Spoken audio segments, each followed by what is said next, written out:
Hi நண்பா, welcome to our channel love tips Tamil. இன்றைக்கி இருக்கிற இந்த மாடர்ன் சொசைட்டியில் பொண்ணுங்களால் பசங்க எவ்வளோ கொடுமைகளை அனுபவிக்கிறாங்க, ஏன் அந்த மாதிரியான சுச்சுவேஷன் ஒரு பையனுக்கு வருது அப்படிங்கிறத பற்றி தான் இன்றைக்கி நம்ம டீட்டெயில்டாக பேச போகிறோம். கண்டிப்பாக உங்களுக்கு யூஸ்ஃபுல்லாக இருக்கும். நீங்கள் பண்ணுற மிஸ்டேக்ஸை அவாய்ட் பண்ணுறதுக்கு இந்த வீடியோ ஒரு ஆப்பர்ச்சுனிட்டியாகவும் இருக்கும். ஸோ ஸ்கிப் பண்ணாமல் முழுசாக பாருங்கள். அதுக்கு முன்னாடி நம்ம சேனலுக்கு புதுசாக இருந்தீங்க அப்படின்னா மறக்காமல் சேனலை சப்ஸ்கிரைப் பண்ணி சப்போர்ட் பண்ணுங்கள். நம்ம சேனலோட நோக்கம் நெகட்டிவ் மைண்ட் செட்டில் இருக்கிற பசங்களை பாசிட்டிவ் மைண்ட் செட்டுக்கு மாற்றி சக்ஸஸ் ஆகிறது மட்டும்தான். வீடியோக்குள்ளே போகிறதுக்கு முன்னாடி ஒரு பையனுக்கு ஒரு விஷயத்தை நான் கிளியராக சொல்லணும் அப்படின்னு ஆசைப்பட்றேன். இன்றைக்கி இருக்கிற லீகல் சிஸ்டம் பார்த்தீங்க அப்படின்னா பையனுக்கு எதிராக செயல்படுதா அப்படின்னா அப்படி கிடையாது. பொண்ணுங்களை பாதுகாக்கணும் அப்படிங்கிற நோக்கத்துக்காக தான் கொண்டு வரப்பட்டுச்சு. அந்த லீகல் சிஸ்டத்தை பொண்ணுங்க ஒரு பையனை பழி வாங்குறதுக்கு யூஸ் பண்ணுறாங்க. ஸோ பொண்ணுங்க கண்டிப்பாக உங்களை பழி வாங்குவாங்க. ரெண்டாவது விஷயம் பார்த்தீங்க அப்படின்னா, நீங்கள் ஒரு விஷயம் பண்ணுறீங்க அப்படின்னா அந்த விஷயத்தினால பாதிக்கப்பட போகிறது நீங்கள் மட்டும் கிடையாது, உங்களுடைய பேரண்ட்ஸ், உங்கள் கூட பிறந்தவங்களும் தான். ஏன் அப்படின்னா இன்றைக்கி இருக்கிற லீகல் சிஸ்டம் அதுக்கு நிறைய சப்போர்ட்டிவாக இருக்குது. இந்த சொசைட்டியுமே சப்போர்ட்டிவாக இருக்குது. ஸோ நீங்கள் ஒரு விஷயம் பண்ணுறீங்க அப்படின்னா ரொம்ப கான்சியஸோடு பண்ணுங்கள். இல்லை அப்படின்னா எதுவுமே பண்ணாமல் இருக்கிறதே பெட்ரு.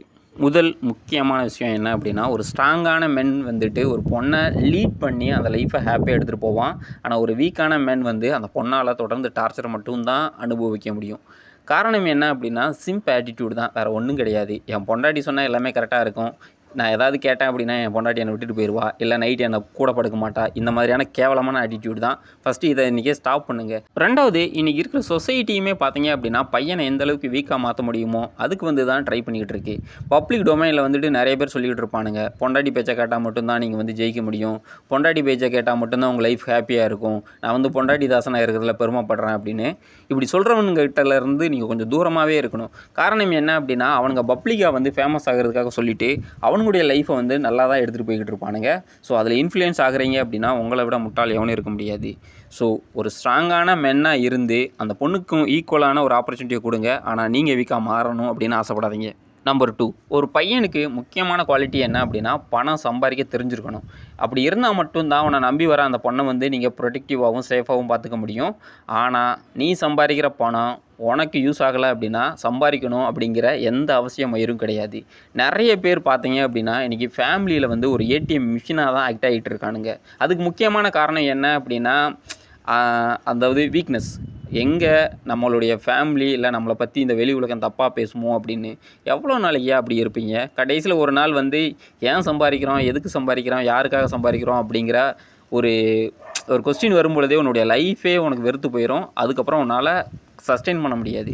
முக்கியமாக பார்த்தீங்க அப்படின்னா உங்களுடைய அப்பா அம்மாவுக்கு அந்த பொண்ணு அதிகமாக செலவு பண்ணியிருக்க மாட்டாங்க. அந்த பொண்ணோட லக்ஸரியஸான லைஃபுக்கும் அவங்களுடைய அப்பா அம்மா, அவங்களுடைய பேரண்ட்ஸுக்கு இல்லை அவங்களுடைய தம்பி அண்ணனுக்கு ஸ்பெண்ட் பண்ணியிருப்பாங்க. ஸோ அந்த மாதிரி சிம்பிளாக இருக்கிறத ஃபஸ்ட்டு ஸ்டாப் பண்ணுங்கள். ஈக்குவலாக உட்காந்து பேசுங்க. 2 பேரோட ஃபேமிலிக்கு நம்ம ஸ்பெண்ட் பண்ணிக்கிறலாம், எனக்கும் கொஞ்சம் ஆசை இருக்குது, எனக்கோட ஹாப்பினஸும் இருக்குது அப்படின்னு சொல்லி பேசுங்க. தயவு செஞ்சு எங்கே கேட்டால் நம்மளை விட்டுட்டு போயிடுவா, நமக்கு அசிங்கம் கேவலம் அப்படின்னு நிறைய பேர் நினைக்கிறதால தான் அதை ஒரு அட்வான்டேஜாக இன்றைக்கி இருக்கிற பொண்ணுங்க யூஸ் பண்ணிக்கிட்டு இருக்காங்க. நம்பர் 3, இன்றைக்கி இருக்கிற நிறைய ஆண்களோட ஒரு வீக்னஸ் என்ன அப்படின்னா அவங்களுடைய குழந்தைங்க. ஏன் அப்படின்னா நிறைய பேர் என்ன நினைப்பானுங்க அப்படின்னா, எங்கே நான் அவ கூட சண்டை போட்டு இல்லை அவகிட்ட நான் உரிமையாக கேட்கும் பொழுது என் குழந்தைய விட்டுட்டு இல்லை என் குழந்தைய என்கிட்ட பிரிச்சுட்டு போயிடுவாளோ அப்படிங்கிற ஒரு பயம். பிரிச்சுட்டு போனால் போகட்டும். ஏன் சொல்கிறேன் அப்படின்னா, நிறைய பேர் குழந்தைக்காக இருக்கணும் அப்படிங்கிறதுக்காக உங்களுடைய லைஃப் அழிச்சிக்கிறீங்க. உங்கள் அப்பா அம்மாவையும் நீங்கள் பார்க்க மாட்டேறீங்க. ரெண்டாவது பார்த்தீங்க அப்படின்னா, டைவர்ஸே ஆயிடுச்சு அப்படின்னா அந்த குழந்தை கண்டிப்பாக அவங்க அம்மாவோட தான் மேக்ஸிமம் போகும். சின்ன வயசில் எல்லா குழந்தைங்களுக்கும் மென்டாலிட்டி அம்மா தான் ஒரு நல்ல பாசம் அப்படிங்கிற இருக்கும். அப்படி அவங்க வளர்க்கும் பொழுதும் உங்களை எதிரி அப்படின்னு தான் சொல்லி வளர்ப்பாங்களே தவிர, உங்கள் அப்பா நல்லவர், ஒரு புனிதர், அவர் காசில் தான் நம்ம வாழ்ந்துக்கிட்டு இருக்கோம், சோறு தின்றோம் அப்படிலாம் எந்த குழந்தைக்கும் எந்த அம்மா சொல்கிறது கிடையாது. ஸோ என்றைக்கோ ஒரு நாள் என்னை அண்டர்ஸ்டாண்ட் பண்ணும், புரியும் அப்படின்னு நீங்கள் நினச்சிக்கிட்டு இருக்கீங்க அப்படின்னா, உங்களை விட கேனை, உங்களை விட ஒரு கோமாளி, உங்களை விட ஒரு வீக்கான ஆள் இந்த உலகத்தில் எவனும் இருக்க முடியாது. அதுக்கு பதிலாக உங்களை பெற்ற அப்பா அம்மாவாவது நீங்கள் ஹாப்பியாக பார்த்துக்கோங்க. கடைசி காலத்தில் அவங்களாவது நிம்மதியாக இருக்கணும். ஸோ இதுக்கு முக்கியமான நான் சொல்ல வேண்டியது என்ன அப்படின்னா, ஃபஸ்ட்டு மென்டாலிட்டியை மாற்றுங்க. அந்த பொண்ணு இல்லை அந்த குழந்தை அவங்க அம்மா கூட இருக்க போகுது அப்படின்னா இருந்துட்டு போட்டோம். மெயின்டெனன்ஸ் கேட்குறாங்களா அப்படின்னா அந்த மெயின்டெனன்ஸை மட்டும் கொடுங்க. அடிக்கடி பார்க்கணும் அப்படின்னு சொல்லிட்டுலாம் அவசியம் கிடையாது. நீங்கள் டைவர்ஸ் ஆயிடுச்சு அப்படின்னா தாராளமாக நீங்கள் வேறு ஒரு லைஃப்பை நீங்கள் எடுத்துகிட்டு போகலாம். அப்படி எடுத்துகிட்டு போகும்போது மட்டும்தான் அவங்களுக்குமே ஒரு இன்செக்யூரிட்டி வரும். ஐயோ என்னடா இது, நம்ம ஒரு நல்ல லைஃப்பை மிஸ் பண்ணிட்டோமோ அப்படின்னு சொல்லிட்டு. அந்த குழந்தை கடைசி காலத்தில் உங்ககிட்ட வந்தாலும் அந்த அட்டாச்மெண்ட், அந்த பாசம்லாம் இருக்கவே இருக்காது. இது நிறைய பேர் ஃபீல் பண்ணி பேசாமல் நம்ம இன்னொரு லைஃப்பை வந்து அமைச்சிருக்கலாமோ அப்படின்னு நிறைய ஆண்கள் ஃபீல் பண்ணதும் உண்டு. ஸோ மென்டாலிட்டியாக மாற்றுங்க. நம்பர் 4, இந்த பாயிண்ட் பார்த்தீங்க அப்படின்னா பொண்ணுங்களுக்கு வந்து ஃபேவராக இருக்க மாதிரி தெரியும். நீ வந்து செட்டில் ஆகணும் அப்படிங்கிறதுக்காக ஒரு வசதியான பொண்ணை வந்து நீ கட்டுற அப்படின்னா அந்த இடத்துல உனக்கு அக்செப்டன்ஸ் அப்படிங்கிற ஒரு விஷயம் கண்டிப்பாக இருக்கணும். அப்படி இல்லை அப்படின்னா வசதியான பொண்ணை கட்டவே கட்டாத. ஏன் அப்படின்னா ஆல்ரெடி அந்த பொண்ணு வசதியாக இருக்கும். உன்னுடைய தகுதிக்கு மீறி ஒரு விஷயத்தை நீ ஆசைப்படுற, அந்த இடத்துல உனக்கு அவமானங்கள் இருக்கும், எல்லாமே இருக்கும். அந்த டைமில் வந்து நீ அக்செப்ட் பண்ணிவிட்டு அந்த பொண்ணை புரிய வைக்க ட்ரை பண்ணணும். அதை விட்டுட்டு என்னை டாமினேட் பண்ணுறா, என்னை மதிக்க மாட்றா, அது பண்ணுறா, இது பண்ணுறா, அங்கே சுற்றுறா, இங்கே சுற்றுறா அப்படின்னா சுத்த தான் செய்யும். ஏன் அப்படின்னா அந்த பொண்ணு ஆல்ரெடி ஒரு லக்ஸரியஸான லைஃப்பை வந்து வாழ்ந்துகிட்டு இருக்கு. நீ தான் அடாப்ட் ஆகிடணும் தவிர அந்த பொண்ணு வந்து கீழே இறங்கி உன்னுடைய லைஃபுக்கு அடாப்ட் ஆகாது. 2வது, நீ அங்கே போகிற அப்படின்னா உனக்கான மரியாதையை நீ எதிர்பார்க்கவே கூடாது. ஏன் அப்படின்னா ஆல்ரெடி அந்த பொண்ணு வந்து ஹை வேல்யூ. அப்படி இருக்கும் பொழுது நீ வா நம்ம தனியாக போய் கஷ்டப்பட்டு முன்னேறலாம் அப்படின்னா எந்த பொண்ணும் வரமாட்டாங்க. இன்றைக்கி எந்த பொண்ணும் வர்றதுக்கு ரெடியாகவும் இல்லை. ஸோ மூடிக்கிட்டு ஒன்று உன்னோட தகுதிக்கு ஏற்ற மாதிரி ஒரு பொண்ணை பாரு, இல்லை என்னை விட தகுதியான ஒரு பொண்ணு எனக்கு, இல்லை வசதியான ஒரு பொண்ணு வேணும் அப்படின்னா அக்செப்ட் பண்ண கற்றுக்கோ, அவமானப்பட கற்றுக்கோ. இல்லை அப்படின்னா அந்த சைடு போகவே போகாத.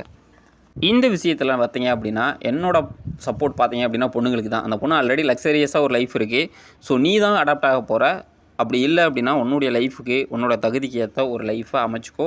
எந்த தப்பும் கிடையாது. அதில் வந்து உனக்கு ஹாப்பினஸ் இருக்கும். நம்பர் 5, சம்பாதிக்கிற ஆண் பார்த்தீங்க அப்படின்னா தங்க முட்டை போடுற வாத்து மாதிரி. எந்த பொண்ணுமேவும் வாத்தோட கழுத்து வச்சு கொள்ளணும்னு ஆசைப்பட மாட்டாங்க. அந்த முட்டையை எடுத்து அதோட பலனை அனுபவிக்கணும் அப்படின்னு தான் நினைப்பாங்க. ஸோ அப்படி இருக்கும் பொழுது முட்டை போடுற அந்த வாத்து ஹெல்த்தி அப்படிங்கிறது ரொம்ப முக்கியம். நிறைய பேர் அதாவது உங்களுடைய ஹெல்த்தை இல்லை உங்களுடைய கேரியர் இம்ப்ரூவ்மெண்ட், உங்களுடைய ஃபிசிக்கல் இம்ப்ரூவ்மெண்ட்டுக்கு ஒர்க் பண்ணுறதே கிடையாது.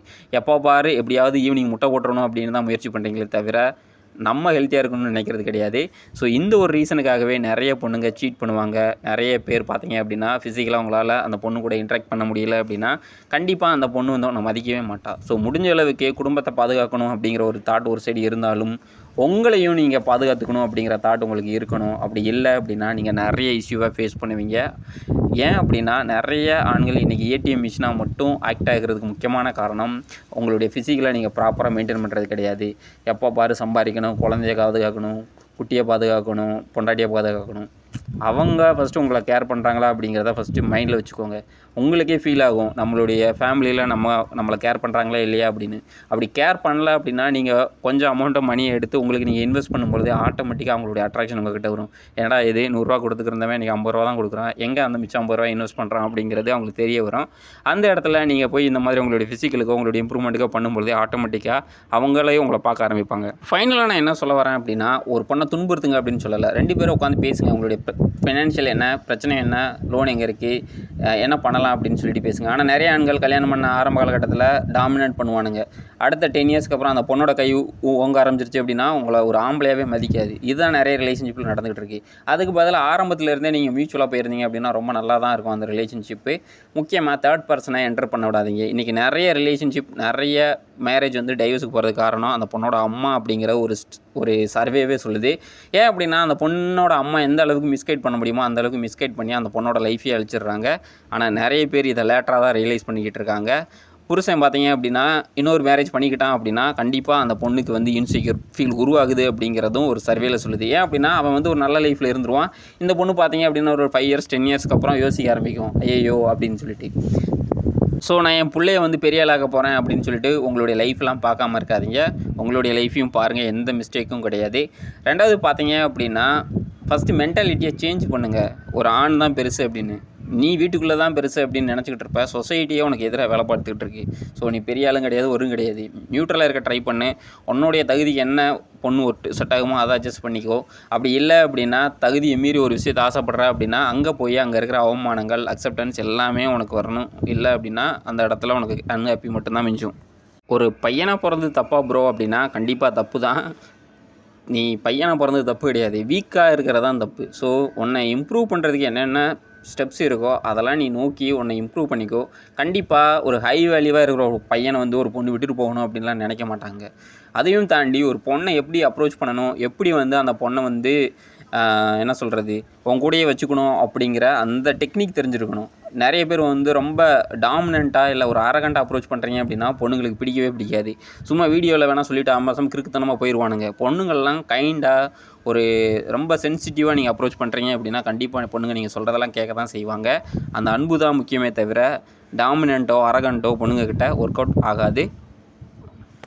இந்த வீடியோ வந்து யாரையும் புண்படுத்துறதுக்காக மேக் பண்ணலை. எண்ட் ஆஃப் த டே நீங்கள் ஒரு நல்ல வேலைக்கு போகணும், நல்லா சம்பாதிக்கணும், அந்த சம்பளத்தை வச்சு உங்களை இம்ப்ரூவ் பண்ணணும், சேம் டைம்ஸ் உங்களுடைய ஃபேமிலியும் ஹாப்பியாக இருக்கணும், அந்த பொண்ணுமே சேஃபாக ஃபீல் பண்ணணும். அப்படி ஒரு லைஃபுக்கு நீங்கள் வந்து ஒரு தாட்டில் வந்து டிஸ்கஷன் பண்ணி போகும்பொழுதே நல்லாயிருக்கும். அதை விட்டுட்டு தப்பாலாம் யோசிக்காதீங்க.